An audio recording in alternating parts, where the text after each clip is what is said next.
fundamentally, it's this concept that everybody on leadership should be aware of things that are going on, okay? And we should be collaborating. And the risk that you run is it only monologue, and it's important to, from a CEO perspective, to get dialogue. So that's point one. You asked about VIP.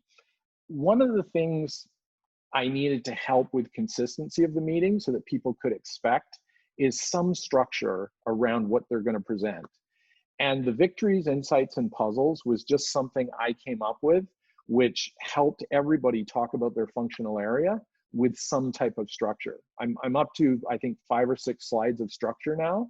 So we talk priorities, like what's top of their mind, what's their top projects, this month. That's one slide. We have a metric slide. So each functional group has a metric slide they present.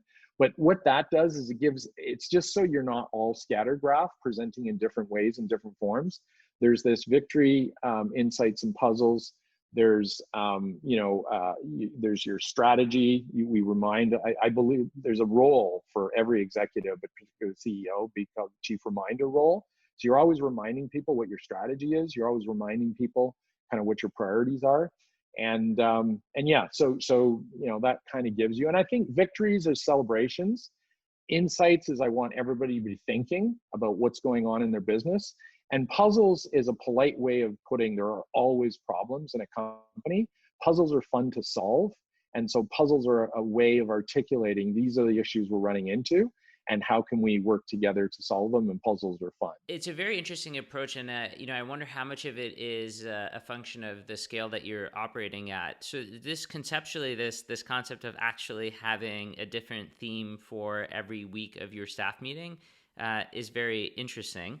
And it's a clever approach to make sure that you are spending enough time on each area. But I assume that if people have things that need to be resolved, there is a format, like if you're meeting anyway, that some of those puzzles can be brought up regardless of what week it is. Oh, for sure. Yeah, no, because this meeting tends to be booked for 3 hours. Okay, so I do try and do time management.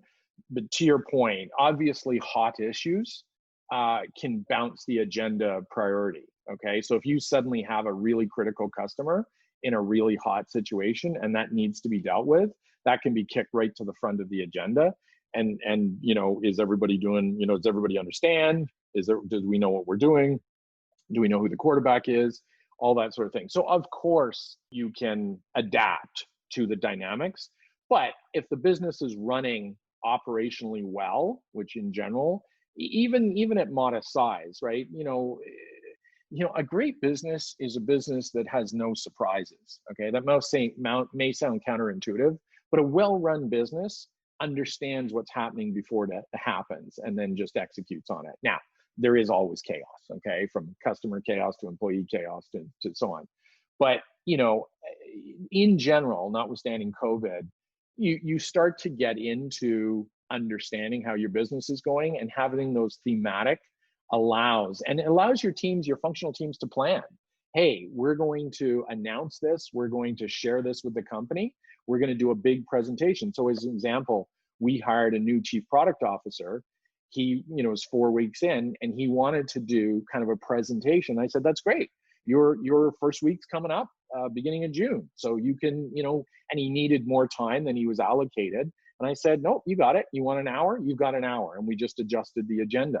But it does give everybody a knowledge of structure, okay, of how you're going to organize that. But structure should always be adaptive in any organization. That's kind of, if you start to get into the key attributes of great executives, it's both this ability to find form, but to also be adaptive, right? There's a lot of paradoxes or tensions in business, and one of them is to be able to coexist into kind of two forms: structure and adaptation. And I'm curious, just from your management style perspective, how much talking are you doing during these meetings? Well,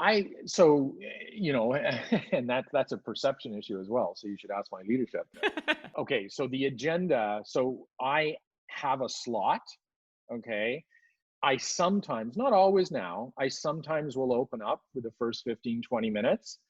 What's happened more and more is we have topics okay, that need to be dealt with. And so that gets into my topic. So last week, I didn't have any formal presentation. And so I would say I spoke for less than five minutes. And then I had some topics and I had some slides, and I said, we'll talk about these in a future. So the way we time structure, and time structure is really important to make sure that you don't overrun other people's. So my job is to keep people fairly tight.